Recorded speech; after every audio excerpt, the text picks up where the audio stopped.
The scratch stock is an ancient tool that still has a place in the modern shop. It excels at creating fine moldings, delicate veining, and even inlay grooves in your projects. This class of tool includes beaters or beading planes as well. But whatever you call them, they're all pretty easy to use and give excellent results. First, we'll look at the Veritas beading tool from Lee Valley. This tool uses a fence that is fixed to one of two slots, depending on the width of the profile or how far the profile should be away from the edge of the part. The blade is clamped between the body of the tool and the faceplate, so the position of the blade relative to the fence determines how far inside the part a profile is cut.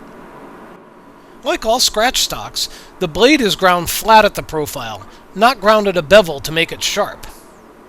So cutting the profile is no more difficult than dragging the tool down the length of your part. The Veritas beading tool has one fixed handle and one that's adjustable, giving you excellent control as you work the tool down into the part. The sole of the tool limits the depth of cut, so it's just a matter of scraping away until the tool stops cutting. The flat ground blade can cut perfectly well in either direction, but with this particular tool, you get better results with the fence leading the blade. It takes just a few minutes to scribe a fine V detail into your part.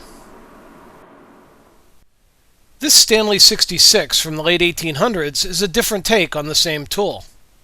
The main difference being that the blade is fixed and the fence moved to set the distance from the cutter to the edge of the part. The blade is set so that only the desired profile is protruding beyond the sole of the tool. And then the fence is set to properly position the profile on the part.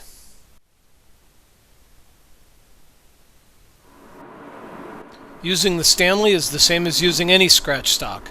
Simply drag the cutter down your part, working off of the fence, until you get the proper depth of profile. But note that the Stanley holds the cutter at a slight angle, so the tool must be drawn or pushed in the direction of the angle to avoid chatter.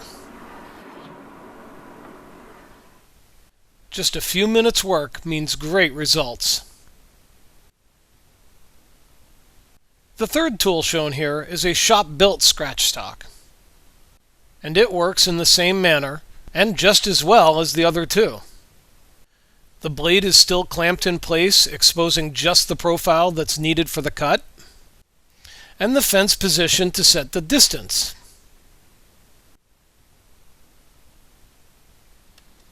But with the blade held straight up and down, and the head acting as a fence on both sides of the cutter, it works equally well, pushing and pulling. And the head can be positioned anywhere along the arm, giving a much greater range of distance from the fence to the cutter. But again, the process is no more complicated than scraping away until the final depth is reached and the tool stops cutting.